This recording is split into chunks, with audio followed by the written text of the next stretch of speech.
जो पहलगाम में हुआ बहुत ही दुखद घटना हुई और पूरे देशवासियों के मतलब मन में बहुत बहुत दुख है। क्या इसका कोई रिलेशन एस्ट्रोलॉजी से भी है? पूर्व भद्रा नक्षत्र में, जो कि बृहस्पति का नक्षत्र है, उसमें शनि और राहु आके युति बनाकर बैठ गए हैं और पीओके वापस इंडिया में आने की संभावना है। पीओके 110% इंडिया में वापस आएगा। और अभी जो आपने ये जिक्र किया प्रश्न कुंडली का, ये क्या चीज़ है कि क्या होता है प्रश्न कुंडली? प्रश्न कुंडली एक ऐसी चीज है कि जिस समय आप बात कर रहे हैं, हम दोनों बात कर रहे हैं, या आपके मन में कोई विचार आया, आपके मन में कोई सवाल आया, उसी समय की और जिस जगह पर बैठे हैं आप, उसी जगह पर बैठे हुए आप कुंडली बनाते हैं। क्या ऐसा क्या रीज़न है कि कुछ जो खून है वो ठंडा पड़ गया है? क्योंकि जो ये अटैक हुआ और उसके बाद भी मतलब अभी बहुत कुछ कर रहे हैं लोग, बट उसके बाद भी जो होना चाहिए वो नहीं हो पा रहा है, तो इसका कोई रीज़न है उससे? एस्ट्रोलॉजिकली छत्रपति संभाजी महाराज, छत्रपति शिवाजी महाराज, महाराणा प्रताप, राणा कुंभा, राणा सांगा, बप्पा रावल, अगर हम इनकी बात करें,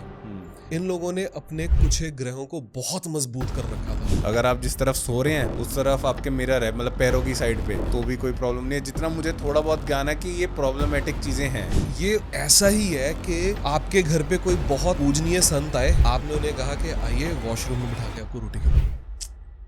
करना तो नहीं चाहिए, लेकिन काफी लोग इस्तेमाल इसका ऐसे करते हैं। आज आईपीएल में कौन सी टीम जीतेगी? सामने वाले ने पूछा मैं पंजाब के ऊपर पैसे लगा दूं। पर्टिकुलर अगर मैं कहता हूँ किसी घर में गए तो आपको ऐसा होता है कि अलग अलग डायरेक्शंस में अलग अलग फीलिंग्स आती है। यस। अब जैसे मैं आपके घर में आया, आपके स्टूडियो में आके मेरे को आपके मंदिर में जाके बहुत मजा आया, लेकिन इस पर्टिकुलर रूम में आके मेरे को लगा कि यार ये कुछ चीजें यहाँ पे गलत है। What is, how can you check it?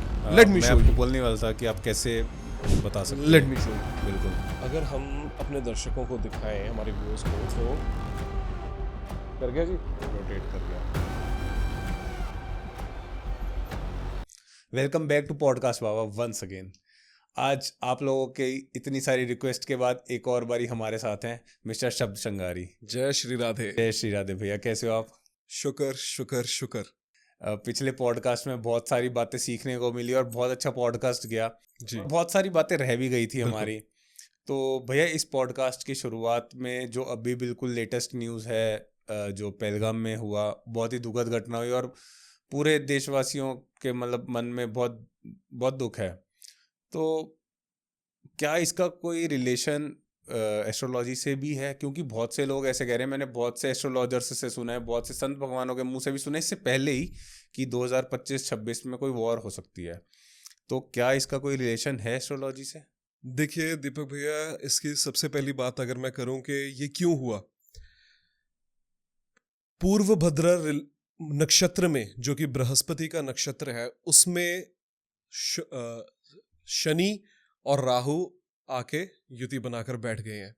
अब जब भी ऐसा होगा तो रिलीजियस सेंटिमेंट्स पे फनेटिज्म आएगा। ओके। अब अगर मैं हिस्ट्री में बात करूं तो ऐसा एक बार हुआ था जब अहमद शाह अब्दाली ने हिंदुस्तान पर, हमारे भारत राष्ट्र पर हमला किया था और बहुत लूट मार मचाई थी, which was absolutely religiously phonetic. और दूसरा, अगर इसका एग्जाम्पल जो सबसे बड़ा बताऊं आपको मैं, जो कि करंट एग्जाम्पल से बहुत ज्यादा रिलेट करता है, जब मोहम्मद बिन कासिम ने अरब देश से चलते हुए कराची में आके बहुत लूट मार मचाई थी, बहुत मारकाट मचाई थी, गौवंश की हत्या की थी और सिंध के आखिरी ब्राह्मण राजा दाहिर सेन की भी हत्या कर दी थी, तब भी यही एस्ट्रोलॉजिकल कॉम्बिनेशन बन रखा था। लेकिन इसमें एक चीज बहुत देखने लायक है कि जब मोहम्मद बिन कासिम ने अटैक किया था, तब बप्पा रावल ने चित्तौड़ से, मेवाड़ से अपनी आर्मी को कूच करवाया था सिंध की तरफ, लेकिन तब उन्होंने भारत के और राजाओं को साथ लिया था। अच्छा। दक्षिण के कुछ राजाओं को साथ लिया था, और उत्तर में जो बहुत बड़ा नाम है, उस समय का बहुत बड़ा नाम था राजा ललितादित्य, उनको साथ में लिया था और उन्होंने अरबों को अरब तक खदेड़ कर वापस आए थे। इस समय भी जो हमें देखने को मिलता है कि नरेंद्र मोदी सरकार इस समय सभी पार्टीज को साथ लेके चलने की कोशिश कर रही है, और जो चीज 2 दिन पहले हुई कि बिल्कुल जिस चीज पे किसी ने सोचा नहीं था, ऑपोजिशन के एक एमपी हैं ओवैसी, जो हर चीज पर नरेंद्र मोदी का कड़ा विरोध करते हैं, हर चीज पर उनकी निंदा करते हैं, लेकिन उन्होंने कहा कि I stand absolutely in confidence with Narendra Modi, जो वो करेंगे ठीक है। और उन्होंने जमकर गालियां भी दी हैं, ऑन कैमरा उन्होंने गालियां दी हैं। अच्छा। सो एक तरह से ये बहुत दुखद चीज है, ये बहुत दुखद घटना है कि जिसके बाद हर भारतीय के मन में बहुत आक्रोश है, बहुत दुख है। लेकिन दोबारा से हमारे जो राजनेता हैं वो एक बार इकट्ठे होकर एक्शन लेने वाले हैं। और वॉर की अगर मैं बात करूं तो वॉर एक हो सकता है कि वो कन्वेंशनल वॉर ना हो कि कर्फ्यूज लगेंगे, ब्लैकआउट्स लगेंगे, लेकिन एक बात जरूर देखने को मिलेगी कि जो हमारा पड़ोसी देश है जिससे हमेशा हर बार ऐसे अटैक्स देखने को मिलते हैं, तो उनका अब कुछ 5-6 हिस्से होने का समय आ चुका है। और ये हमें देखने में मिल सकता है कि उस देश के 2 हिस्से तो शायद इसी साल के अंदर अंदर ही टूट जाएंगे।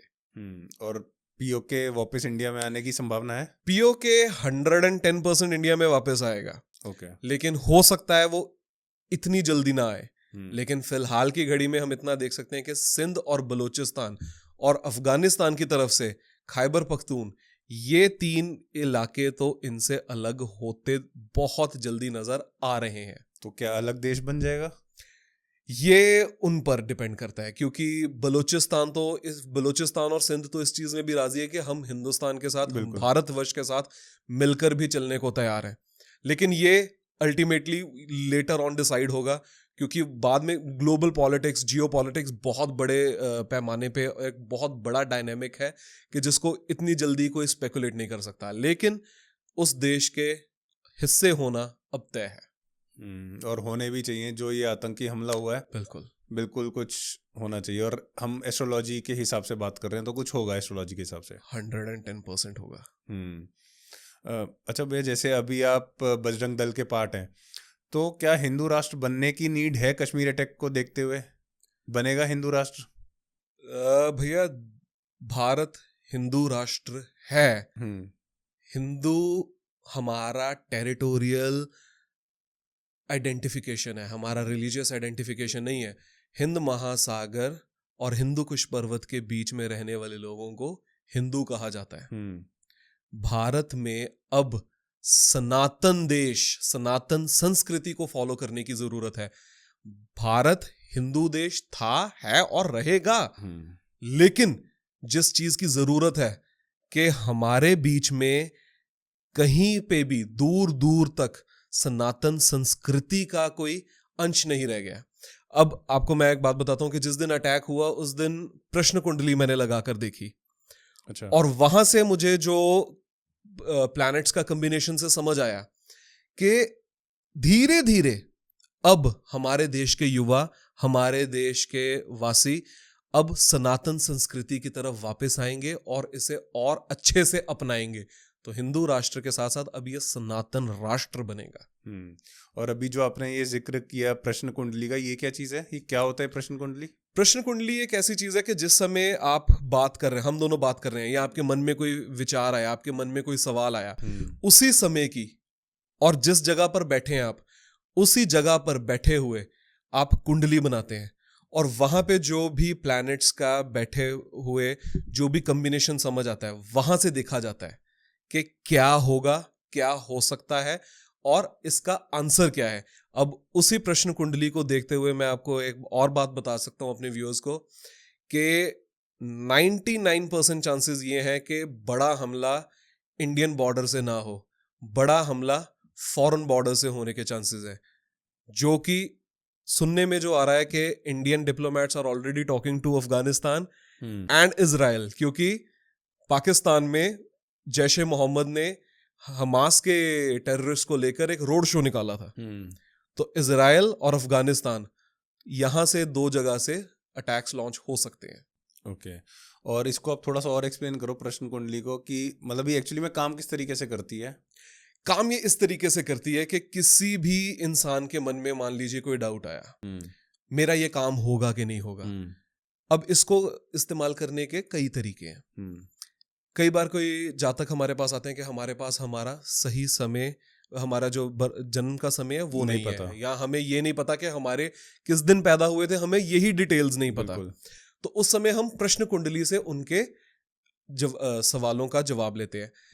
और प्रश्न कुंडली इतनी कारगर और इतनी सटीक है कि हमें यहां तक पता लग सकता है कि लग्न को, चौथे भाव को और 10वें भाव को और सप्तम भाव को देख के यहां तक पता लग सकता है कि जो सामने वाला क्वेरी पूछ रहा है वो सिंसियर है भी है या नहीं है, जो हम जवाब दे रहे हैं वो सही बैठने वाला भी है या नहीं है, कितना सही बैठेगा कितना सही नहीं बैठेगा।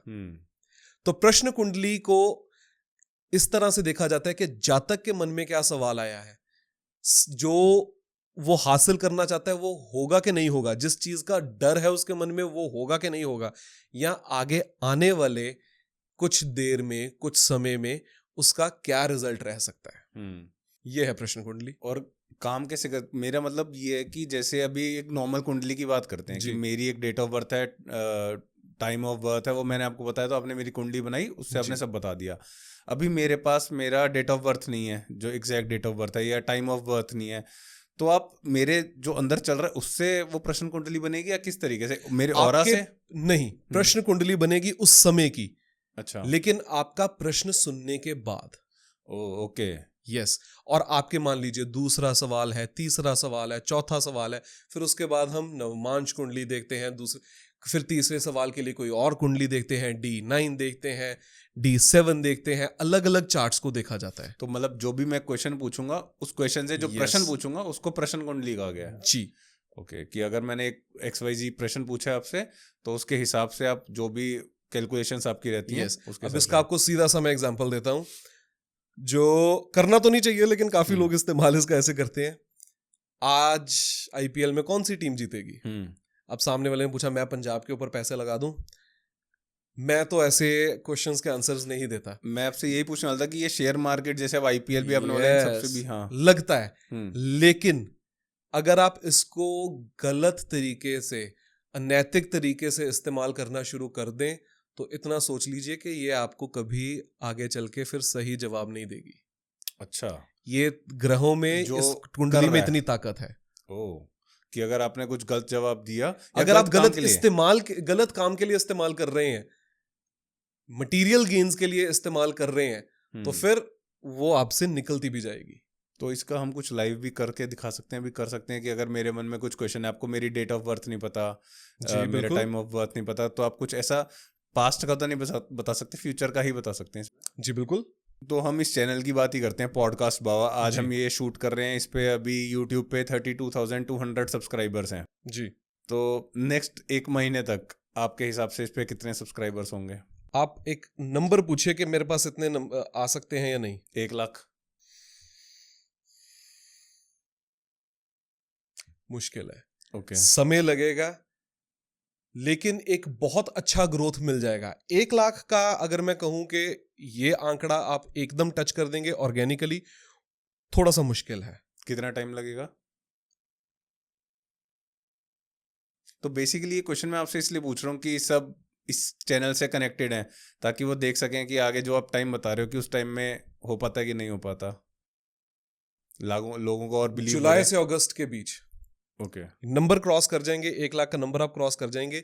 लेकिन अगर आप सोचते हैं कि 1 महीने में, आज हम अप्रैल के एंड में बात कर रहे हैं, मई के एंड में अगर आप बात करें तो उस उतने में नहीं, लेकिन 32,000 से काफी ज्यादा नंबर है आपका 1 महीने में क्रॉस कर जाएगा। 1 जून को आप चेक करेंगे तो आपका नंबर अच्छा खासा टच क्रॉस कर जाएगा। और आप आने वाले समय में स्पिरिचुअल पॉडकास्ट बहुत करोगे। हो सकता है लाइंड अप भी हो, लेकिन आपके मिनिमम 2 से 3 पॉडकास्ट स्पिरिचुअल लोगों के साथ और स्पिरिचुअल टॉपिक्स पे जरूर होंगे। ऑलरेडी लाइंड अप है। और ये मैंने आपको नहीं बताया, ये मैं ऑडियंस को बता रहा हूँ, ये मैंने कुछ शेयर नहीं किया भैया से। ग्रेट। तो इस तरीके से प्रश्न कुंडली काम करती है कि जो मैंने आपसे प्रश्न पूछा है तो आप अपनी सब कैलकुलेशंस देख के। बिल्कुल सही। अच्छा भैया, अभी ना पीछे एक मूवी रिलीज हुई थी छावा, तो उससे रिलेटेड भी एक क्वेश्चन है मेरे दिमाग में। Amazing movie. हाँ, बहुत ही अच्छी मूवी थी। और तो जब वो मैंने मूवी देखी ना तो मुझे रियलाइज़ हुआ कि जो हमारे पूर्वज थे उनमें जो जोश था ना, आज वो कम हो गया लोगों में, सनातनियों में। ठीक है, तो क्या कह सकते हैं कि इसका भी कोई रीज़न है एस्ट्रोलॉजिकली, कि क्या ऐसा क्या रीज़न है कि कुछ जो खून है वो ठंडा पड़ गया है? क्योंकि जो ये अटैक हुआ और उसके बाद भी, मतलब अभी बहुत कुछ कर रहे हैं लोग, बट उसके बाद भी जो होना चाहिए वो नहीं हो पा रहा है। तो इसका कोई रीजन है उससे? दीपक भैया, इसके ना कई रीजंस हैं, लेकिन लेकिन जो हमारा पॉडकास्ट का टॉपिक है, हम अगर उससे बात करें सबसे पहले एस्ट्रोलॉजिकली, छत्रपति संभाजी महाराज, छत्रपति शिवाजी महाराज, महाराणा प्रताप, राणा कुंभा, राणा सांगा, बप्पा रावल, अगर हम इनकी बात करें, इन लोगों ने अपने कुछ एक ग्रहों को बहुत मजबूत कर रखा था। अब ये दिस इज कॉमन नॉलेज कि वो लोग सुबह उठ करके 3-3, 4-4 घंटे शस्त्र अभ्यास और वर्जिश करते थे, व्यायाम करते थे। और उनकी कुंडली में अगर आप देखोगे, हर इंसान की कुंडली में मंगल और शनि उच्च के थे, क्योंकि वो लोग भालों से, गुर्ज से, उससे तो वर्कआउट कर ही रहे थे, साथ में दौड़ भी लगा रहे थे, अपने बॉडी वेट एक्सरसाइजेस भी कर रहे थे। मंगल और शनि उन्होंने हमेशा उच्च के रखे हुए थे। और उस समय केतु प्रधान था, राहु प्रधान नहीं था। उनका जब व्यायाम से टाइम निकल जाता था, बाकी चीजों से टाइम उनका निकल जाता था, अगला उनका कार्य होता था धार्मिक शिक्षा ग्रहण करना और राजनीतिक शिक्षा ग्रहण करना। तो केतु और बृहस्पति को उच्च किया जाता था। आजकल के जो हमारे पबजी के कर्नल कमांडर्स हैं, ये एक तो इनकी इतनी इतनी बाजुएं हैं, इतनी इतनी इनकी कमरे हैं, और रात को 3-3 बजे तक इनके फोन चल रहे होते हैं, या तो वो पबजी चल रही होती है, या रील स्वाइप हो रही होती है, या वीडियो कॉल्स चल रही होती हैं। तो आज की डेट में मंगल तो इनका वैसे ही खराब हो गया। अच्छा, इससे मंगल खराब होता है? मंगल इसलिए खराब हो गया क्योंकि कितने बच्चे आजकल आप देख रहे हैं कि फिजिकल एक्सरसाइजेस में हैं, कितने बच्चे अपने शरीर को कष्ट दे रहे हैं, कितने बच्चे आप देख रहे हैं कि निकल के रनिंग कर रहे हैं। हमारा टाइम था, हमारी उम्र में ज्यादा फर्क नहीं है, शायद 1-2 साल का होगा। हम लोगों का सुबह उठते ही, गर्मियों की छुट्टियां हो, सर्दियों की छुट्टियां हो, छुट्टियां ना भी हो, सुबह उठते सबसे पहले हम रोप स्किपिंग करते थे, पुशअप्स लगाते थे, जंपिंग करते थे, साइकिलिंग करते थे, कुछ और नहीं मिल रहा रनिंग करने चले जाते थे, पार्क्स में खेल रहे थे। शनि पॉजिटिवली अफेक्टेड था, मंगल पॉजिटिवली अफेक्टेड था। अब आजकल के बच्चे राहु को बलवान करके बैठे हैं। अब जब राहु बलवान होगा तो, और केतु की तरफ तो इन लोगों का ध्यान नहीं है, स्पिरिचुअलिटी की तरफ कुछ बच्चों का ध्यान है, कुछ का नहीं है। आपने जैसे बोला राहु बलवान करके बैठे हैं, राहु कैसे बलवान हो रहा है? राहु बलवान होता है जब आप टेक्नोलॉजी को जरूरत से ज्यादा इस्तेमाल कर रहे हैं, देर रात तक जाग रहे हैं, आप अपने लाइफ में कोई पैटर्न, कोई शेड्यूल, कोई टाइम टेबल नहीं फॉलो कर रहे। राहु तो बलवान कर लिया, राहु के तो नेगेटिव इफेक्ट्स ले लिए, लेकिन साथ साथ आपने सूर्य भी खराब कर लिया, राइट।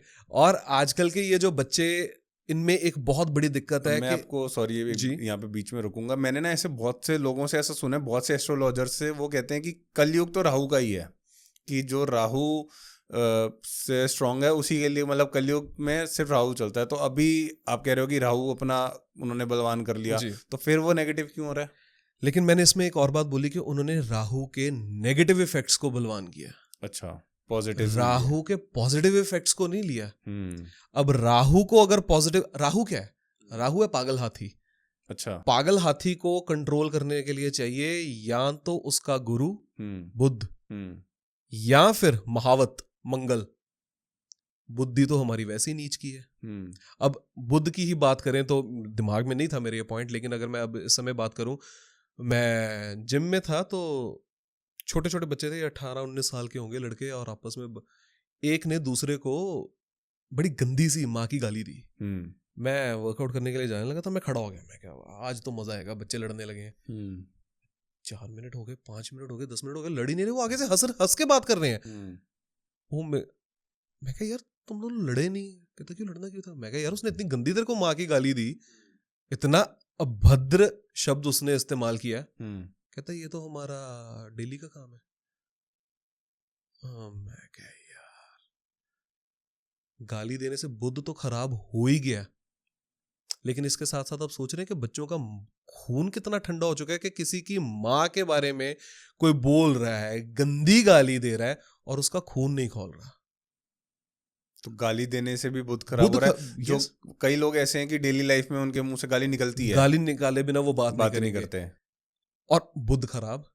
और ऐसे लोगों का आप 90% लोगों को आप इनका देख लेना, जितने डिसीजंस लेंगे उल्टे लेंगे, दिमाग तेज और डिसीजन उल्टे। अच्छा, यस। और मंगल को तो वैसे ही हमने एक्टिव नहीं कर रखा, जब हमारा खून सही जगह पे नहीं खौल रहा तो मंगल कहाँ से एक्टिव है। और जो आजकल के ये पबजी कमांडर्स अपनी माँ और बहन की इज्जत के लिए इनका खून नहीं खौल रहा, आपको क्या लगता है ये देश के लिए, धर्म के लिए इनका खून खोलेगा? और इसमें एक बहुत बड़ी प्रॉब्लम है कि हमारी जो माएँ हैं ये मर्द बच्चे पैदा करने इन्होंने बंद कर दिए। बहुत बड़ी बात बोली आपने जी, वजह बताता हूँ। हमारे आजकल मैं 100 नहीं हजारों एग्जांपल्स दे सकता हूँ, मे बी आप लाखों कहोगे तो हर एक के लाइफ में एग्जांपल्स हैं। और किसी भी माँ को आप पूछ लीजिए, वो कहेगी बेटा कहीं प्रॉब्लम हो रही है, कहीं कुछ हो रहा है, निकल जा, अपनी जान बचा। कितनी माएँ हैं जो कहेंगी कि तू सही का साथ दे, तेरे को कुछ होता हो जाए कोई बात नहीं। मेनली तो संस्कार माँ से ही आते हैं ना। और जब माँ कह रही है कि बेटा नहीं तू निकल जा बस पॉइंट से, वहां से निकल जा, अपनी जान बचा ले, तो हम मर्द नहीं पैदा कर रहे हैं, हम भगौड़े पैदा कर रहे हैं। और यही एग्जांपल मैं आपको देता हूं कि my mother is an English teacher. तो पैदा होते से when I was 3 or 4 years old, मैंने मेरे होश में शायद मैंने कभी गलत इंग्लिश नहीं बोली। आगे चल के तो चलो सीखते रहे, टेंसेस समझ आ गए, रूल समझ आ गए, लेकिन छोटे होते से ही कभी गलत इंग्लिश नहीं बोली। क्यों? Because when I was to be born, my mother was pursuing her MPhil और पीएचडी में भी, दोनों में से कोई एक चीज परस्यू कर रहे थे। तो वो चीज जिसको हम गर्भ संस्कार कहते हैं। अब आजकल की माएँ जब गर्भ अवस्था में होती हैं तो क्या करती हैं? रील्स चल रही हैं। हाँ, तेरे को पता है उसने ये किया, उसकी सास ने ये किया, उसकी माँ ने ऐसे किया। ऑल टाइम बच्चा वो नेगेटिविटी ही तो एब्जॉर्ब करेगा। बच्चा कहां से आपको कोई अच्छा निकल के आके दिखा देगा? With all due respect to mothers, लेकिन ये भी मैं कहता हूं कि माएँ ही हैं जो हमारा सोसाइटी, हमारा फ्यूचर शेप करती हैं। और अगर आप ही ठीक डायरेक्शन में बच्चों को नहीं डालोगे तो किसको कह सकते हैं? उनसे ही आग्रह है, हाथ जोड़ के अनुरोध है, दोबारा से छत्रपति संभाजी, महाराणा प्रताप, राणा कुंभा, राणा सांगा को लेके आइए। बहुत जरूरत है, नहीं तो ये बच्चे तो कुछ बहुत अभद्र बात शायद बोलने लगा हूं, माओ के स्थान विशेष के बारे में, अंग विशेष के बारे में बात सुन के अपनी माओ के इनका खून नहीं खौल रहा, तो ये आगे चल के तो कहेंगे चल ठीक है जी, बोल दिया तो बोल दिया, कर दिया तो कर दिया, अपनी जान बचाओ। और आजकल मतलब स्टैंड अप कॉमेडी के नाम पे भी यही सब हो रहा है, जो अभी पीछे आपने देखा ही हुआ। अच्छा भैया, पिछली बार जो हमने पॉडकास्ट किया था ना, उसमें एक बहुत इंपॉर्टेंट बात रह गई थी, जो मेरे को बाद में रियलाइज़ हुआ कि इस बारे में हमने बात नहीं करी। वो है ब्रह्म स्थान जी। तो ब्रह्म स्थान, अगर आप, मेरे को वैसे थोड़ा बहुत पता है, अगर ऑडियंस को भी बता पाओ कि ब्रह्म स्थान होता क्या है और इसका क्या इम्पैक्ट होता है। ब्रह्म स्थान आया कहां से, सबसे पहले ये समझते हैं। शिवजी की एक असुर के साथ लड़ाई चल रही थी। अच्छा। और लड़ते लड़ते शिवजी की कोहनी से पसीने की कुछ बूंदें जमीन पर गिरी और उससे एक आकाश और पृथ्वी को डरा देने वाला दैत्य समान एक जीव पैदा हुआ। अच्छा। और उसने निकलते ही देवताओं को अटैक करना शुरू कर दिया। पहले इंद्र जी गए, इसको तो मैं देखता हूँ, वो ठुक के आ गए। 5 देवता और गए, हम देखते हैं इसको, वो ठुक के आ गए। 25 देवता गए, ठुक के आ गए। अल्टीमेटली 45 देवताओं ने पकड़ के उसको मुंह के बल नीचे गिराया और उसके एक एक जगह पे बैठ गए। सेंटर में उसको कंट्रोल करने के लिए उसको कंट्रोल करने के लिए 45 देवता लगे और वो भी कंट्रोल नहीं कर पा रहे थे। उसको मुंह के बल नीचे गिराया और नाभि के पिछले हिस्से पे उसके बैठे ब्रह्मा जी। और ब्रह्मा जी ने उसके सर पे हाथ रख के कहा कि बच्चे, धरती पे कोई शुभ कार्य होगा, कोई भी कार्य होगा, सबसे पहले तेरी पूजा की जाएगी, अब शांत हो जा। अच्छा। और उस दैत्य को हम जानते हैं वास्तु पुरुष के नाम से। वहां से उसने बोलना शुरू किया तथास्तु। ओके। तो ब्रह्म स्थान is basically the centre of your house, the main energy centre of your house, जहां से पता चलता है कि आपके घर की एनर्जी नेगेटिव है या पॉजिटिव है। वहां से ही एनर्जीज का फ्लो हर एक डायरेक्शन में जा रहा है। सो दिस इज ब्रह्म स्थान। और अगर आपका ब्रह्म स्थान खराब होगा, आपके घर में सब कुछ होने के बाद भी एक सेटिस्फेक्शन नहीं होगी। ब्रह्म स्थान अच्छा होगा, समय विपरीत भी आ जाए आप उससे निकल जाएंगे, आपकी मानसिकता खराब नहीं होगी, आप में एक एनर्जी, एक सकारात्मक ऊर्जा का संचालन होता रहेगा। तो जैसे अभी आपने ब्रह्मस्थान की बात कही ना भैया, मैं कुछ रील्स देख रहा था, तो उसमें एक वास्तुआचार्य बोल रहे थे कि उनकी मैंने बहुत सारी ऐसी बातें सुनी जिसमें ऐसा लग रहा था कि वास्तु या तो मतलब आजकल जो वास्तु हो रही है वही गलत है या वो कुछ गलत बोल रहे हैं। आप आई थिंक आप समझ गए मैं किनकी बात कर रहा हूँ। सबसे पहली बात, उनका जिक्र लाने से पहले कानों को हाथ लाइए, वो श्री श्री कलयुग के वास्तु पुरुष वही है। उन्हीं को पता है जो वास्तु का पता है, और किसी को कुछ नहीं पता। हम सबके प्रिंसिपल्स गलत है, एक उन्हीं के सही है सिर्फ। उनकी बातें तो अगर आप सुनने लग गए तो या तो सुसाइड कर लोगे, या अगर आप फॉलो करना शुरू कर गए तो प्रैक्टिकली मैंने कुछ लोगों को देखा है कि उस कगार पे चले जाते हैं कि अब तो सब खत्म है। आपने उनकी कौन सी बात सुनी है? उनका यही था कि ऐसा जरूरी नहीं है कि ब्रह्मस्थान सेंटर में ही हो, बट मतलब जितना मुझे भी थोड़ा बहुत नॉलेज है इस चीज़ का कि आप अगर किसी भी एक घर की बात कर लें, एक ऑफिस की बात कर लें, कि सेंटर को ही ब्रह्मस्थान कहा जाता है, बट वो ये कह रहे हैं कि ऐसा ज़रूरी नहीं है कि सेंटर में ही ब्रह्मस्थान हो, किसी और जगह पे किसी और डायरेक्शन में भी हो सकता है। तो ऐसा ये है। जिस रील की आप बात कर रहे हैं ना, उस रील में मैंने I also came across that reel, और उसमें मैंने भी देखा था कि उन्होंने सबसे पहली बात उन्होंने क्या किया कि एक प्रॉब्लम है, अब वास्तु की विधि गलत नहीं है, वास्तु को प्रैक्टिस करने वाले लोग अनफॉर्चुनेटली ठीक नहीं रह गए। अब जिस रील की आप बात कर रहे हैं ना, उसमें उन्होंने सेंटर ही बड़े अलग तरीके से और गलत तरीके से निकाला है। अब उसमें उन्होंने एक ही चीज को सोचा कि extended portion, extended portion, extended portion, जबकि एक घर का ब्रह्म स्थान सिर्फ और सिर्फ मिडल ही होता है। और ब्रह्म स्थान कैसे आया ये मैंने आपको पूरी स्टोरी भी बता दी। बिल्कुल। जिस चीज को महानुभव मिस कर रहे हैं, दैट इज कट पोर्शन। एक हिस्सा आपके प्लॉट का हो सकता है कि कट हो, उस डायरेक्शन के आपको नेगेटिव इफेक्ट्स मिलेंगे, तो उस डायरेक्शन की अकॉर्डिंगली रेमेडीज करनी पड़ती हैं। लेकिन यह कह देना कि ब्रह्म स्थान कहीं और भी हो सकता है, 110% गलत है। ब्रह्म स्थान is only and only in the middle of the plot of your establishment. And अगर ब्रह्म स्थान सेंटर में नहीं है तो शायद फिर ये जो हमारे ग्रंथों में लिखा गया है, विश्वकर्मा प्रकाश में लिखा गया है, सम्रांगन सूत्रधार में लिखा गया है, या और हमारे ग्रंथों में लिखा गया, तो फिर वो सब ग्रंथ गलत है। और इन्हीं को कान में वास्तु पुरुष ने फूंक के बताया कि बेटा ये चीज सही है, तू ये बोल दे। नहीं, ग्रंथ तो कभी गलत हो ही नहीं सकते। यस। तो वही था। और जैसे मैंने उनका एक और भी देखा कि वो बोल रहे हैं कि बेडरूम में अगर मंदिर है तो कोई प्रॉब्लम नहीं है।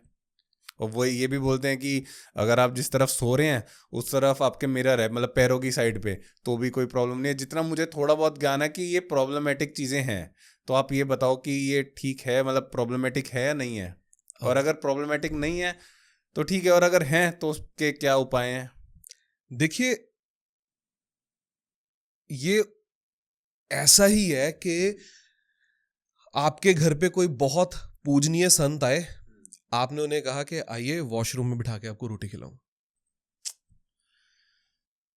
सॉरी, लेकिन किसी पूजनीय संत को बुला के आपने कहा कि आइए आपको मैं ये सीढ़ियों में सुला दूं।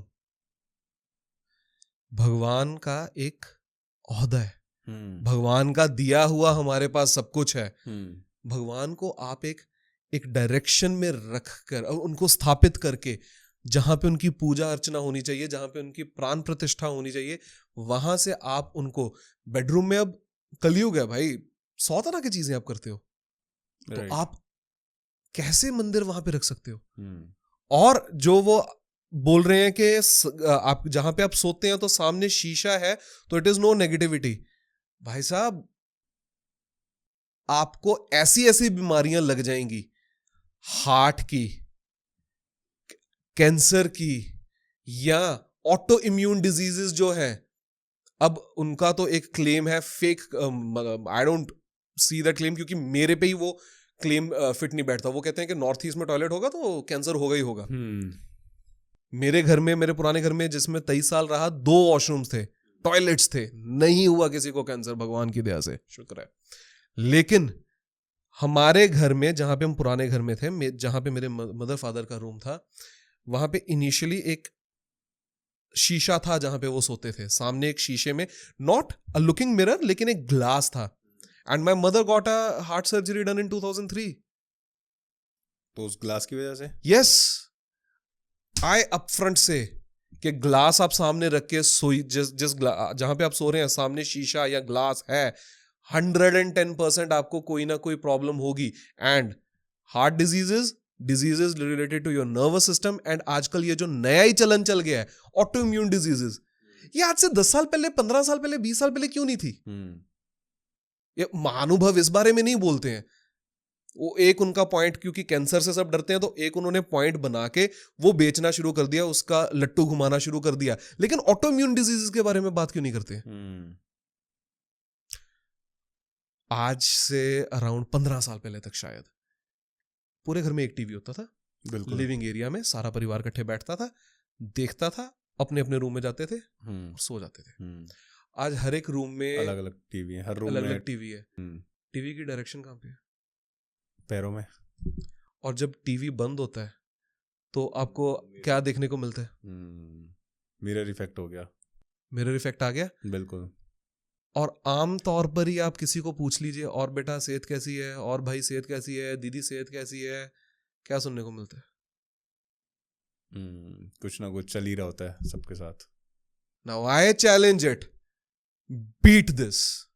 आप अगर आपके घर के सामने, अगर आपके रूम के, आपके बेड के सामने टीवी है, आप नहीं हटा सकते, मैं ये नहीं कहूंगा कि टीवी तोड़ दो या टीवी हटा दो, ये हटा सकते हैं, वेल एंड गुड। नहीं कर सकते, सोने के समय उसके ऊपर एक कपड़ा डाल दीजिए। मैं यही पूछने वाला था कि अगर किसी के मतलब इतना बड़ा घर नहीं है कि रूम में ही मंदिर है, उनका एक ही रूम में रह रहे हैं, छोटा घर है, और वहीं पर टीवी है या फिर कोई ग्लास है, तो उसके ऊपर कपड़ा डाल दें, वो चलेगा?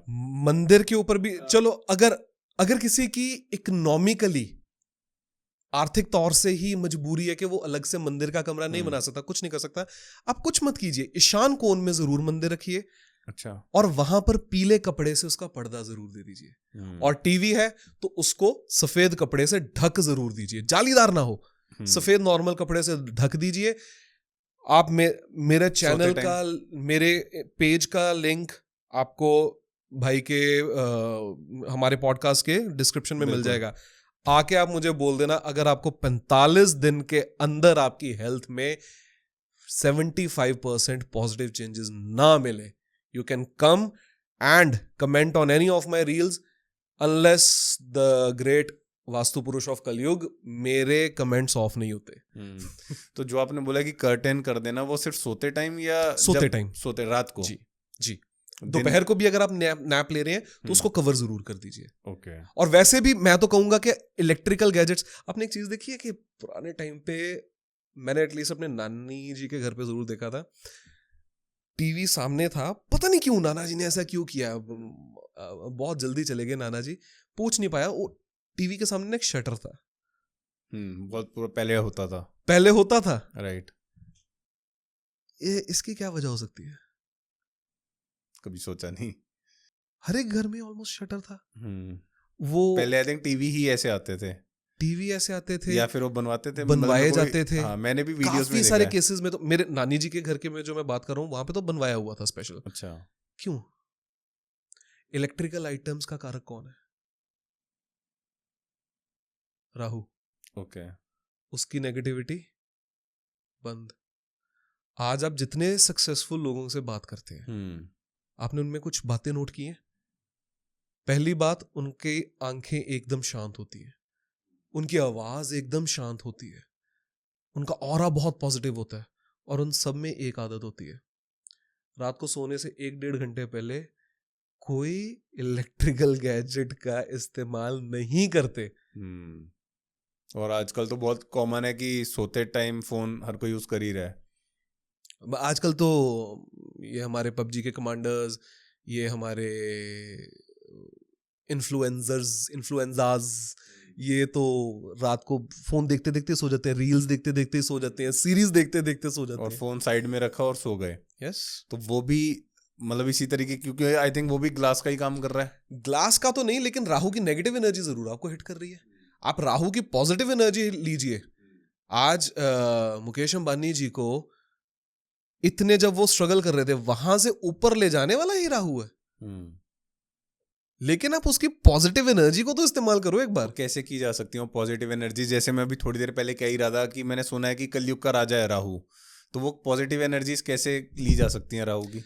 सबसे पहले तो आप अपने 3 ग्रहों को मजबूत कर लीजिए। अच्छा। मंगल, वर्कआउट एवरी डे। बड़े भाई जो हैं उनके पैरी हाथ लगाने शुरू कर दीजिए। मामा के पैरी हाथ लगाने शुरू कीजिए, मामा की इज्जत कीजिए। बीवी के कहने पर या गर्लफ्रेंड के कहने पर भाई से लड़ाई मत कीजिए। बीवी गर्लफ्रेंड के तो गर्लफ्रेंड के कहने पर अपने भाई रूपी दोस्तों से लड़ाई मत कीजिए। बुध, गाली मत दीजिए। बहन को, भतीजी को, बुआ को प्यार से रखिए। अब बड़ा मजेदार सा हंसी आएगी थोड़ा सा। बुध का एक शत्रु है, वो है चंद्र। अच्छा। बुध को डिनोट किया जाता है बहन बुआ से, और चंद्र को डिनोट किया जाता है माँ मासी से। जी। काफी घरों में देखा गया कि माँ और बुआ की बनती नहीं आपस में, बनती नहीं है। तो बच्चे का भाई बुध क्यों खराब कर रहे हो? हमारे टाइम पे जो, आई एम श्योर आपको भी वही संस्कार होंगे जो मुझे हैं। हम बड़ों में कोई प्रॉब्लम है हम डील कर लेंगे, तेरा काम एक है, आए हैं घर पे पैरी हाथ लगा, पानी पूछ, अगर उन्होंने कोई बात कही है तो चुपचाप मान। बिल्कुल। आज सैडली, दुर्भाग्यवश बहुत गंदा इस चीज में बदलाव एक आ गया। Coming back to the point, बुध को मजबूत कर लीजिए, गाली देना बंद कर दीजिए, पक्षियों को दाना देना शुरू कर दीजिए, और शनि को खुश रखिए। शनि क्या कहता है? शनि तो बड़ा प्यारा प्लैनेट है। मेहनत कीजिए, और जो आपसे ओहदे में या कुछ छोटे वर्ग के लोग हैं उनसे इज्जत से बात कीजिए। बस आप ये 3 चीजें कीजिए। एंड नीले रंग का प्रयोग थोड़ा सा लिमिट कर दीजिए, ज्यादा ही मत कीजिए। एंड अपना स्क्रीन टाइम जितना भी कर रहे हैं 10% करके, या 10-20 मिनट करके उसको कम कर दीजिए। यू कैन अगेन कम, जिस दिन आप इसको 40% कम ले आए, जिस दिन 40% कम हो गया आपका स्क्रीन टाइम, उसके 45वें दिन आके आप मेरे रील पे कमेंट कर सकते हैं, मेरे से बात कर सकते हैं कि हमें इफेक्ट मिला या नहीं मिला। एंड राहु जिस दिन देना शुरू कर देता है, क्योंकि पागल हाथी तो फिर वही है ना, वो तो आपको उठा के कहीं से कहीं ले जाएगा। वो तो उड़ने वाला हाथी बन जाता है। तो एक्चुअली में है ऐसा कि कलयुग का राजा राहु ही है। कलयुग के राजा सब है, ऐसा कुछ नहीं है कि कलयुग का राजा सिर्फ राहु ही है। अब इस तरह से तो कलयुग का राजा हम शुक्र को भी बोल सकते हैं, क्योंकि दैत्य राज तो शुक्र ही है। और सबको चाहिए भी मटीरियलिस्टिक गेन्स। ये कह देना हाँ एक तरह से ठीक है, क्योंकि ऑल ऑफ आर कलयुग, majority part of our कलयुग is ruled by technology, AI, gadgets। तो ये कह सकते हैं कि राहु प्रधान है, राजा तो मैं नहीं कहूंगा। अच्छा, हम वापस से उन्हीं के ऊपर आते हैं। बहुत तो उनकी एक और रील भी देखी थी मैंने, जिसमें वो ये भी कह रहे हैं कि वेस्ट हमेशा डोमिनेट ही करेगा। तो इसमें कितनी सच्चाई है? और उनका कहना है कि साउथ तो हमेशा ही रिच एंड प्रॉस्पेरस रहेगा, क्या ये भी सच है? श्री श्री कलयुग के वास्तु पुरुष। वेस्ट हमेशा डोमिनेट नहीं कर सकता। Romans started the exploration of the world, तो जो उनके लेफ्ट में था वो, जो उनके वेस्ट में था वो वेस्ट बन गया, जो उनके ईस्ट में था वो ईस्ट बन गया। ओके। अब अगर यही चीज कोई दूसरा करता तो हो सकता है इंडिया वेस्ट में आ जाता और दूसरे कंट्रीज हमारे ईस्ट में आ जाते, क्योंकि गोल आकार का क्या वेस्ट और क्या ईस्ट। अब इसी चीज को अगर मैं रिफ्यूट करूं, एक बात है कि अगर आपका वेस्ट जो है, वेस्ट को अगर आप स्टेबलाइज कर देते हैं, उसको पावरफुल कर देते हैं, तो वेस्ट और साउथ दोनों यस तरक्की बहुत देते हैं। अब लास्ट पॉडकास्ट में हमने बात की थी कि सरदार वल्लभ भाई पटेल का, लौह पुरुष का, लोहे का दुनिया का सबसे बड़ा स्टैचू उन्होंने वेस्ट में रख दिया है। आपने एक बात देखी कि उसके बाद गुजरातीज में कितना ग्रोथ आया है। अब 2 बड़े बिजनेस हाउसेस जिनके बारे में सिर्फ बात की जाती है उनको छोड़ के आप वैसे ही उसके बाद गुजरात की ग्रोथ देख लीजिए कितनी हुई है। ये कहना ठीक है कि वेस्ट ग्रोथ देता है, लेकिन वेस्ट हमेशा डोमिनेट करेगा तो इंडिया के वेस्ट में कौन है? वो पाकिस्तान, वो हमें ओवर पावर कर रहा है। और उनके वेस्ट में कौन है?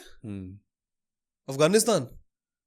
मतलब इस हिसाब से अगर श्री महानुभव जी की बात मानी जाए तो अफगानिस्तान, पाकिस्तान, इंडिया, ये एक कंट्री के, एक स्टेट के डायरेक्शंस पे डिपेंड करता है। अच्छा। अब उसी तरीके से साउथ में पैसे की अगर हम बात करें, कौन सा स्टेट है जिसमें पैसा नहीं है? क्या मुंबई में पैसा कम है? क्या गुजरात में पैसा कम है? हम बात करें उत्तर प्रदेश की, उत्तर प्रदेश में पैसा कम है? अगर उनकी बात को अगर हम वैलिडेट करने जाएं तो जो साउथ अमेरिकन सब कॉन्टिनेंट है वो नॉर्थ अमेरिकन कॉन्टिनेंट से ज्यादा अमीर क्यों नहीं है? तो जैसे भैया अगर हम इंडिया की बात करें तो साउथ में ही सबसे ज्यादा पैसा है, और जितनी भी लूटपाट वगैरह हुई वो नॉर्थ में हुई, साउथ की साइड नहीं हुई। तो ये पॉइंट तो ठीक ही बोल रहा है उसका, जो उन्होंने बोला है वो पॉइंट कि साउथ में ही सबसे ज्यादा पैसा है। वो अगर आज के संदर्भ में हम बात करें तब भी बात 100% करेक्ट नहीं है।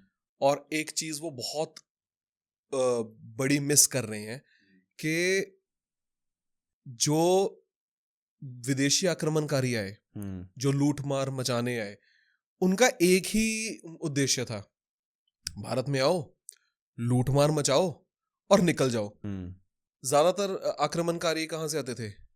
या मंगोल से या अफगानिस्तान से आते थे, लूट मार मचाते थे, निकल जाते थे। साउथ तक तो वो जा ही नहीं पाए कभी। और अगर नॉर्थ की हम बात करें, नॉर्थ के हम वेस्टर्न स्टेट्स की बात करें, हम ईस्टर्न स्टेट्स की बात करें, तो पैसे की कमी तो वहां पे भी नहीं है। और आपको बड़ी मजे की बात बताता हूं कि नॉर्थ की स्टेट्स की हम बात कर रहे हैं, क्या आप जानते हैं दुनिया के फाइनेस्ट डायमंड्स की माइन कहां पे है? कहां पे? जम्मू एंड कश्मीर। अच्छा। बहुत कम लोगों को पता है कि जम्मू एंड कश्मीर के पीछे एक, पाकिस्तान खुद को तो सस्टेन कर नहीं पा रहा, ये पूरा जम्मू कश्मीर, ये एक्स्ट्रा कश्मीर लेके क्या करेगा? जब तक वो area militarily and politically stabilise नहीं हो जाता तब तक वहां पे माइनिंग नहीं हो सकती। And diamonds are, I think, more precious than gold. हर एक डायरेक्शन में ग्रोथ है, हर एक डायरेक्शन में कुछ ना कुछ है।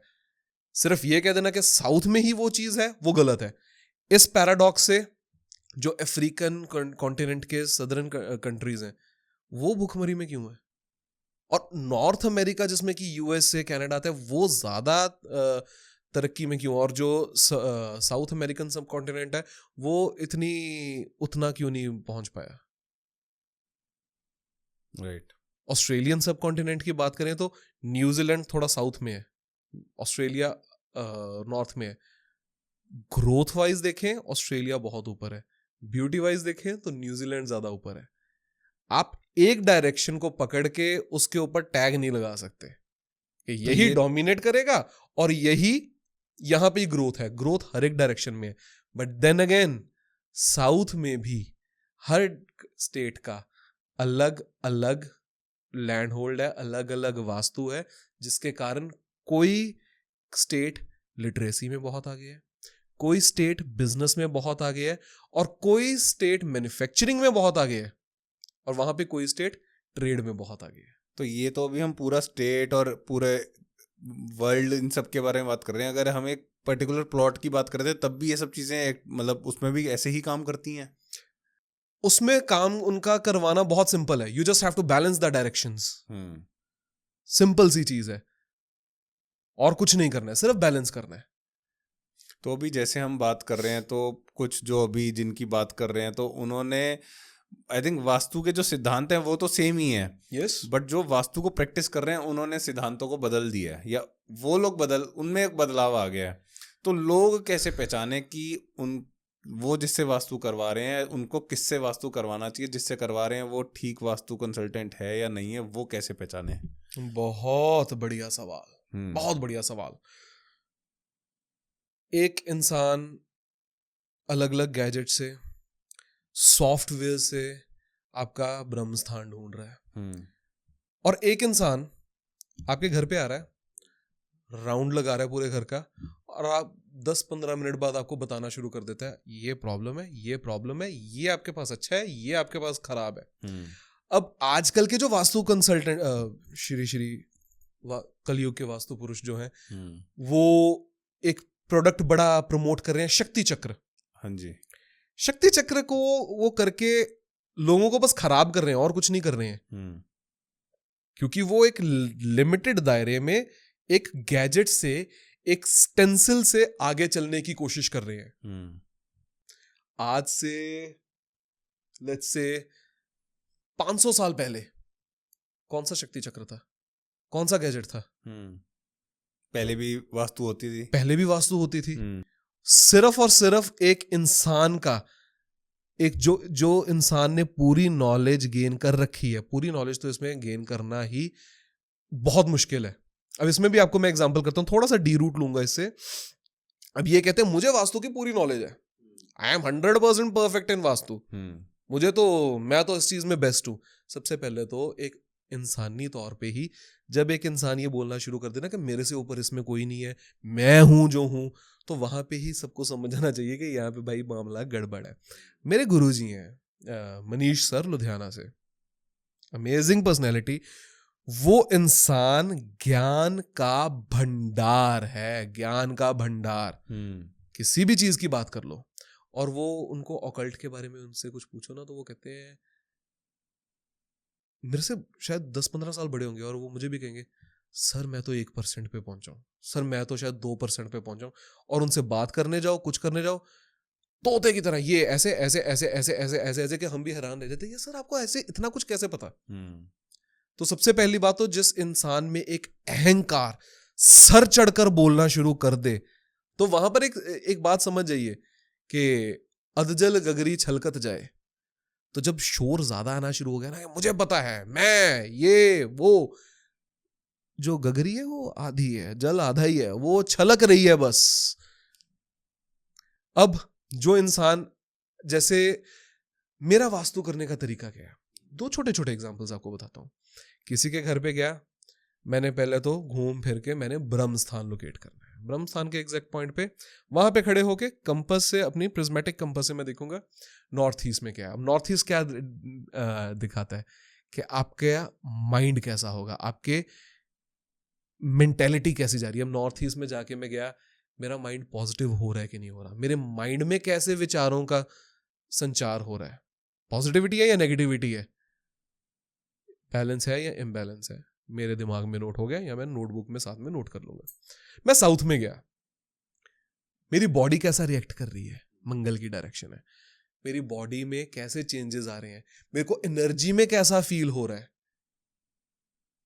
सिमिलरली मैं साउथ ईस्ट में गया, मेरा अग्नि तत्व कैसा है, मैं थोड़ा सा ढीला ढीला तो नहीं फील कर रहा, या मैं एकदम परफेक्ट फील कर रहा हूं, या मैं कुछ ज्यादा ही उत्तेजित फील कर रहा हूं। तो सॉरी मैं आपको इंटरप्ट कर रहा हूँ, तो एक पर्टिकुलर, अगर अब मैं कहता हूँ किसी घर में गए, तो आपको ऐसा होता है कि अलग अलग डायरेक्शंस में अलग अलग फीलिंग्स आती हैं? यस। अब जैसे मैं आपके घर में आया, आपके स्टूडियो में आके मेरे को आपके मंदिर में जाके बहुत मजा आया, लेकिन इस पर्टिकुलर रूम में आके मेरे को लगा कि यार ये कुछ चीजें यहाँ पे गलत है। जैसे कि for example this plant, okay, आपके रूम में ये प्लांट जो आपने आर्टिफिशियल है, इसकी दिक्कत नहीं है, दिस इज परफेक्ट, कोई दिक्कत नहीं है, ये टेबल टॉप व्हाइट कलर का है, परफेक्ट है, लेकिन इस डायरेक्शन में ये ग्रीन कलर खराब है, ओके, आपको तंग करेगा। अब मैंने आपको बता दिया। अब ये मॉडर्न डे वास्तु कंसल्टेंट्स क्या करते हैं, कलयुग वाले, कलयुग में तो मैं भी हूं, लेकिन ये द बेस्ट वाले, बेस्ट नहीं बेस्ट वाले, भैया बेस्ट है। बेस्ट वाले भैया क्या करेंगे कि बेस्ट वाले भैया बोलेंगे ये शक्ति चक्र लगा के यहां से कलर देख लो, यहां से डायरेक्शन देख लो, यहां से एलिमेंट देख लो। अरे भाई, आपने क्लाइंट को कितना एनलाइटन किया, या जिनको आप सिखा रहे हो उनको कितना एनलाइटन किया? प्लैनेट्स की स्टडी कहां गई? अब अकॉर्डिंग टू द डायरेक्शन यहां पर ग्रीन कलर ठीक नहीं है, लेट्स प्रूव दिस। अब मैंने कह दिया कि गलत है, अब अगर मैं अगर आपको ये प्रूव कर दूं, what is, how can you check it? Let me show obviously. हाँ, Let me मैं show आपको you. बोलने वाला था कि आप कैसे बता सकते लेट हैं। मी शो यू। बिल्कुल। अब दीपक भैया, हमारे पास ये एक प्रोडक्ट है, हमारा गैजेट है। शक्ति चक्र वगैरह वैसी ऐसी चीजें तो हमें यूज ही नहीं करनी आती। ना ही हमने हमारे गुरुजी, हमारी गुरु माँ घटा मैम ने यूज करनी सिखाई कभी, जिनसे मैंने फॉर्मल एजुकेशन एक वास्तु की ली। तो ये ऑरा स्कैनर है। ओके। और ऑरा स्कैनर में हमने एक वाइल डाल दी नेगेटिविटी IR। कैसे काम करता है पहले तो थोड़ा सा ही बताओ। ऑरा स्कैनर वर्क्स, अब मैं हमेशा कहता हूँ, लास्ट पॉडकास्ट में भी कहा था कि Vastu principles are not pseudo principles. This is not a pseudo science, this is something that absolutely works on purely science. Okay. Now this scanner works on the basis of protons, ions and neutrons. Protons are positive, ions are negative and neutrons are negative. Oh sorry, neutral. Right. अब ये चीज तो ये तो सबको पता है। अब इसमें मैंने वाइल डाल दी नेगेटिव आयंस वाली। वाइल में इसमें कुछ पेपर्स हैं और कुछ क्रिस्टल्स हैं। Okay. और हल्का हल्का ऑयल है। अब वो डिटेक्ट करेंगे, अब जहां पे नेगेटिविटी होगी, जहां पे कुछ नेगेटिव होगा, तो वहां पे ये घूम जाएंगे। अच्छा। और स्कैनर हमारा घूम जाएगा। ओके। अब इसको ये ट्राई मैं करते देख सकता हूँ एक बारी? Yes sure. ओके। इसके पीछे आप देखेंगे ऑन का बटन है। ओके। तो ये तो अभी जैसे अपने आप ही घूम रहा है, अभी ऑन नहीं है। ये तो स्टेबल हो जाएगा जब आप इसको पकड़ेंगे, ये जब स्टेबल ऑन करेंगे हम। ऑन करेंगे तब इसको देखेंगे। अब मैं ये चाहता हूं कि आप इसको पकड़िए। ओके। अब white is colour is neutral colour everywhere. ठीक है जी। इसको ऑन कर लें हम? हाँ, ऑन कर लीजिए। अब इसको व्हाइट के ऊपर आप लेके आइए, देखिए मूव कर रहा है क्या? नहीं मूव कर रहा है, स्टेबल है। नहीं मूव कर रहा है, देखिए ध्यान से देखिए। थोड़ा सा इसके ऊपर लेके आइए दोबारा। मूव किया? नहीं किया, नहीं रोटेट किया। अब यही चीज लो आप करो, आप करो। आपका चलो, बहुत हैवी मैं है। ट्राई करता हूँ। हाँ, मैं आपके सामने अब एक चीज आप एक बार इस पे भी करके दिखाओ फिर उधर। जी। आप ये देखिए, मैंने क्या कहा था, यहाँ पे ग्रीन कलर नेगेटिव है। इसको हम कपड़े के ऊपर देखते हैं। ओके। तो मेरे 2 टी-शर्ट्स हैं, हम 2 टी-शर्ट्स को लेके ट्राई करेंगे। ठीक है। अब सबसे पहले मैंने क्या कहा था, कौन सा कलर यहाँ पे दिक्कत देगा? Green colour. हाँ, चलेगा। अब अगर हम इसको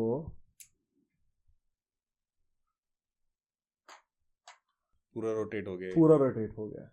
और यही अगर हम व्हाइट टी-शर्ट लेते हैं, ये लीजिए, ये व्हाइट टी-शर्ट पकड़िए।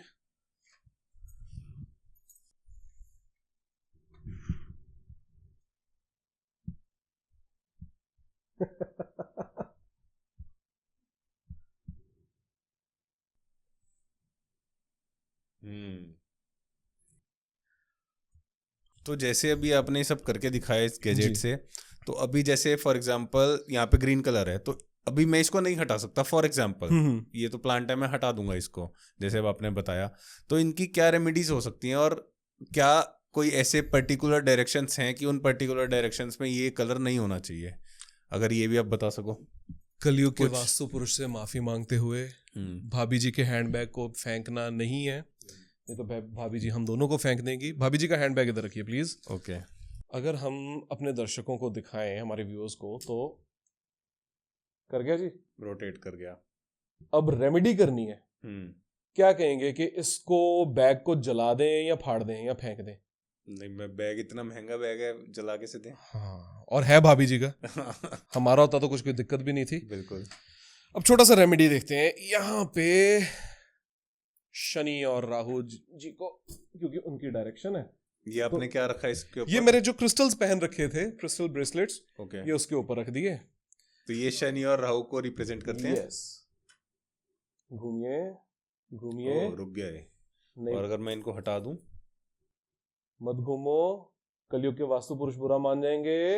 नहीं ओहो ओके। यार, ये तो बैग ना तोड़ना पड़ेगा, ना फाड़ना पड़ेगा, ना जलाना पड़ेगा, कलयुग के वास्तु पुरुष।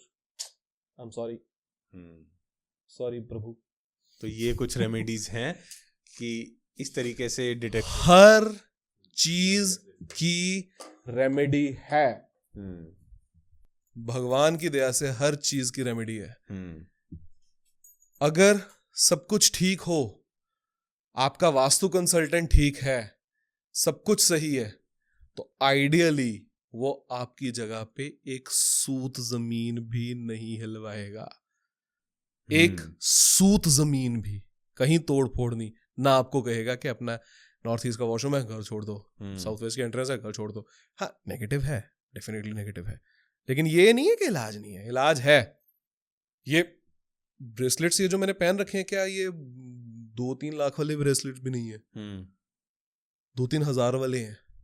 और 2-3 हजार से आपने देख लिया कि एक जगह की नेगेटिविटी को उसने कैसे कंट्रोल कर दिया। अब यहां पर ही डिफरेंस आता है। अब आपने एक चीज नोट की, मैंने आपको बिना इस मशीन के यूज किए आपको बता दिया कि भैया इस डायरेक्शन में ग्रीन कलर नहीं चाहिए। अब मशीन को इस्तेमाल कहां पे किया?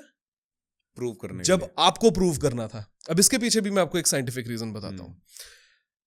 हम कहीं पे गए, हमने क्लाइंट को बताया कि भैया यहां पे नेगेटिविटी है, यहां पे पॉजिटिविटी है। क्लाइंट, हो सकता है कुछ क्लाइंट्स का दिमाग हो कि नहीं यार, मुझे जानना है, और कैसे और कैसे और कैसे। बिल्कुल, कुछ जिज्ञासु क्लाइंट्स होते हैं। जब उनके सामने ये एक्सपेरिमेंट्स हम करते हैं, तो क्लाइंट्स के मन में एक बात पक्की हो जाती है कि यार इसने ये कहा था, वहां पे मशीन ने भी ऐसे रिएक्ट किया। अब आपने मशीन हाथ में पकड़ के देखी, बिल्कुल, और जैसे आपको बताया गया था मशीन ने वैसे ही रिएक्ट किया। Machine is for your confidence, ताकि आपके सबकॉन्शियस माइंड में थॉट रजिस्टर हो जाए कि हाँ, ये आदमी काम करके गया, इसका अच्छा रिजल्ट आएगा आएगा आएगा आएगा। जो रेमेडीज हम करके जाएंगे उसके रिजल्ट्स 100x आपको मिलेंगे। As simple as that. तो मैं वो फिर से वही चीज पूछूंगा कि एक आम जनता कैसे पहचाने कि वो सही है या नहीं है, जो वास्तु कंसल्टेंट है। ओके, कि अभी आपने ये चीज प्रूव कर दी, अभी आपने मेरे को बिना गैजेट्स का यूज करे बताया कि ये ग्रीन प्लांट यहाँ पे नहीं होना चाहिए। मेरे में कॉन्फिडेंस आए, उसके लिए अपने गैजेट से मेरे को प्रूव कर दिया जी, मेरे को समझ आ गया। अभी हम किसी और की बात करते हैं, वो मेरे को नहीं बता रहे, वो सिर्फ सीधा गैजेट्स यूज कर रहे हैं। तो मेरे को कैसे डिफरेंशिएट करना है कि मेरे को किसको सिलेक्ट करना है अपने घर के लिए, अपने ऑफिस के लिए, जो वास्तु में कुछ नया प्रॉपर्टी ले रहा हूँ उसमें मेरे को वास्तु करवाना है। वो इंसान सबसे पहले आपके घर पे आके निरीक्षण करेगा पूरा, और तब उसके हाथ में कोई गैजेट नहीं होगा। ये मेरे को बिना गैजेट के इस्तेमाल के वो आपको बताएगा यहाँ ठीक है, यहाँ गलत है। बाद में आपके हाथ में गैजेट पकड़ा के सारा वर्किंग समझा के आपको कहेगा चलो जहां पे मैंने कहा था पॉजिटिव है, वो प्रूफ करने के लिए आप जाओ, मैं इधर बैठा हूं, आप जाओ जहां पे मैंने कहा था चेक करो वहां पे पॉजिटिव है कि नहीं है, जहां पे मैंने नेगेटिव किया था, कहा था चेक करो नेगेटिव है कि नहीं है। As simple as that. आपने बहुत सारी चीजें एक्सप्लेन करी। अभी इंटरनेट पे आजकल मतलब कोई भी, क्योंकि अगर मेरे को कोई वास्तु कंसल्टेंट चाहिए तो हर कोई इंटरनेट पे जाएगा, है ना। तो वहाँ पर बहुत सारे हैं जो 99, 199, 299 पर भी आपको कंसल्ट कर रहे हैं। तो आपकी इतनी हैवी फीस क्यों है? दीपक भैया, सबसे बड़ी बात है कि हमारी फीस बहुत कंपेटिटिव है और स्टिल बहुत अफोर्डेबल है। उतनी हाई नहीं है जितनी कुछ लोगों की है। लेकिन जो आप बात कर रहे हैं कि 199 में वो एनालिसिस कर देते हैं, 299 में, 99 में, या फ्री कोर्सेज पढ़ा देते हैं। दो चीजें बात करेंगे कि 199 के कोर्सेज एंड 199 का vastu. Let's set one example कि 199 इज बेस अमाउंट। अब जो आपको 199 में वास्तु सिखा रहा है वो आपको क्या ही सिखा देगा। वो खुद अपना कोर्स बेचने के लिए कितना डेस्परेट है कि उसने 199 रख दिया कि भाई ले जाओ, प्लीज ले जाओ भैया, ले जाओ। सिमिलरली जो इंसान 199 में कंसल्ट कर रहा है वो, या फ्री में अपनी एजुकेशन दे रहा है, दो ही चीजें इससे समझ आती हैं। या तो उसे उस विद्या की कद्र नहीं है, उस विद्या की कद्र उसे नहीं है कि भाई मैंने एक विद्या के ऊपर समय लगाया, अपना ह्यूमन टाइम लगाया, अपनी ह्यूमन एनर्जी लगाई, उसके ऊपर खर्चा किया, मैं फ्री में दे रहा हूँ, 199 में दे रहा हूँ, उसका कोई मतलब नहीं है। या तो वो विद्या उसके माइंड में एक जस्ट एक मनी मेकिंग चीज है, या वो लोगों को सिर्फ और सिर्फ पागल बना रहे हैं कि जो मर्जी अंड शंड बकवास करके लोगों को कह दो, आधी अधूरी नॉलेज, वो भी गलत, 90% गलत कह के लोगों को बेच दो। लोग अपने आप 50,000 वाला कोर्स लेने आएंगे, 50,000 वाले में उनको 10-20% सिखा दो, फिर लोग अपने आप 3 लाख वाले में आएंगे, वहां पे 25% सिखा दो, लोग अपने आप 5 लाख वाले में आएंगे। हमारा एक उम्र का तबका गया, एक उम्र का हिस्सा गया है इस विद्या में, बिल्कुल बाल सफेद किए हैं। आज वो पागल उस पागलपन के लेवल पर आ गए हैं कि कोई घर बन रहा होता है तो बाहर खड़े होकर देख रहे होते हैं, या कोई घर ऑलरेडी बना हुआ है तो वहां पे बैठे देख रहे होते हैं, अच्छा इसके बुजुर्ग, यहाँ पे घर में बुजुर्गों को ये प्रॉब्लम हो सकती है, इस घर के बच्चे बहुत इंटेलिजेंट होंगे, इस घर में फाइनेंशियल तरक्की बहुत हो रही होगी। हम लोगों की एक एक्सपीरियंस गया है, तो वो कद्र आप सबसे पहले जो फीस आप दे रहे हैं वो उस विद्या की कद्र है। दूसरा, वो एक इंसान की कदर है जो आपको अपफ्रंट बोल रहा है आके, जी आपके घर में ये प्रॉब्लम है, इसको ऐसे ठीक किया जा सकता है, इसको ऐसे ठीक किया जा सकता है, एज सिंपल एज दैट। और 21 लाख से तो हमारी फीस भैया बहुत ही कम है। तो अगर किसी को भी आपको, तो आप कोर्सेज सिखाते भी हैं?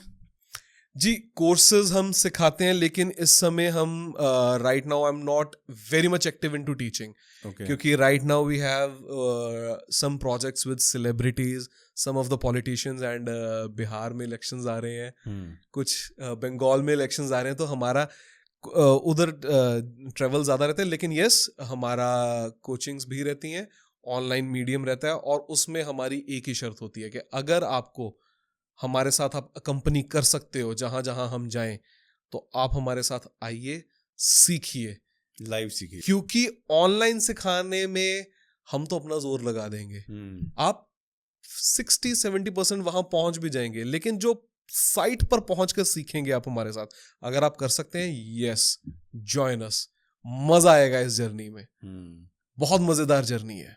तो अगर किसी को आपसे कुछ सीखना है या कंसल्ट करना है, तो आपका नंबर मैं डिस्क्रिप्शन में डाल दूंगा, और आपका जो इंस्टा हैंडल है वो भी डिस्क्रिप्शन में डाल दूंगा।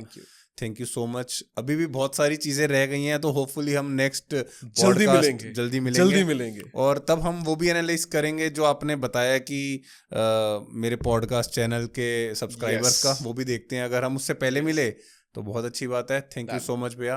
राधे राधे, जय श्री राधे। जय Shri Radhe. Thank you for having me.